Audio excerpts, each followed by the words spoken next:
गांव के किनारे एक पुराना सुनसान घर था। लोग कहते थे वहां सालों से कोई नहीं रहता, लेकिन फिर भी हर आधी रात को उस घर में किसी के कदमों की आहट सुनाई देती थी। रवि, जो शहर से अपने दादा दादी के गांव आया था, इन बातों पर विश्वास नहीं करता था। उसे ये सब सिर्फ डराने वाली कहानियां लगती थीं। एक रात जिज्ञासा में आकर उसने तय किया, आज वो खुद उस घर के पास जाकर सच्चाई पता करेगा। घड़ी में ठीक 12 बजे थे। चारों तरफ गहरा सन्नाटा था। केवल झिंगुरों की आवाज सुनाई दे रही थी। रवि धीरे धीरे उस पुराने घर के पास पहुंचा। घर का दरवाजा आधा खुला हुआ था, जैसे कोई उसका इंतजार कर रहा हो। हिम्मत जुटाकर उसने दरवाजा खोला। अंदर घना अंधेरा था। उसने मोबाइल की टॉर्च ऑन की। जैसे ही वो अंदर गया, अचानक दरवाजा अपने आप बंद हो गया। रवि घबरा गया। उसने पीछे मुड़कर देखा, लेकिन वहां कोई नहीं था। तभी ऊपर की मंजिल से किसी के चलने की आवाज आई।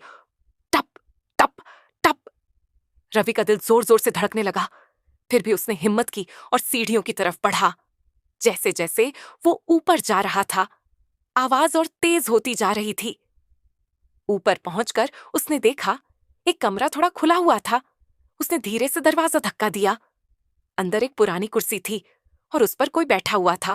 पीठ उसकी तरफ थी। रवि ने डरते हुए पूछा, "क- कौन है वहां?" वो आकृति धीरे धीरे खड़ी हुई और बहुत धीरे से उसकी तरफ मुड़ी। उसका चेहरा पूरी तरह काला था। आंखें लाल चमक रही थीं। रवि चीख पड़ा और पीछे हटने लगा। तभी वो डरावनी आवाज गूंजी, "तुम आखिर आ ही गए।" रवि समझ नहीं पा रहा था, ये कौन है और उसे क्यों बुला रहा है।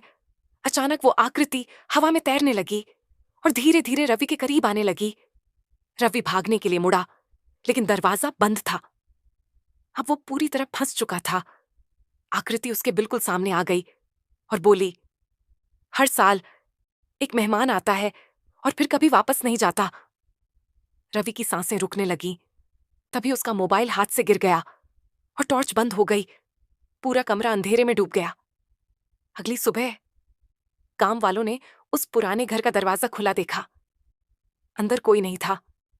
बस फर्श पर पड़ा था रवि का मोबाइल, और उसमें आखिरी फोटो खुली हुई थी जिसमें रवि खड़ा था और उसके पीछे वही काली परछाई मुस्कुरा रही थी। और उस दिन के बाद हर आधी रात को एक और कदमों की आहट सुनाई देने लगी।